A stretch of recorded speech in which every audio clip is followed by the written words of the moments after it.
er så sådan, at vi ser ud efter, hvor mange er det nu? 7 timer konstant druk. Og så her, der har vi Svend. Ligger i sin sovepose. Kenneth, der er ved at trække i filteret. Vi skal gå. Mig og Anders snakker som jeg altid har. Så Malte ligger over i hjørnet. Jeg skal have min øl.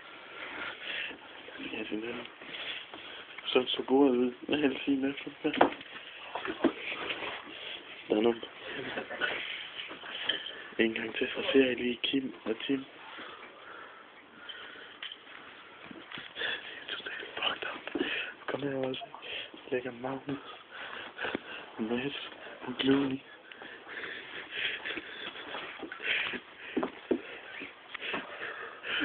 Sådan ser det ud efter vi har været der druk. Kom an, piger.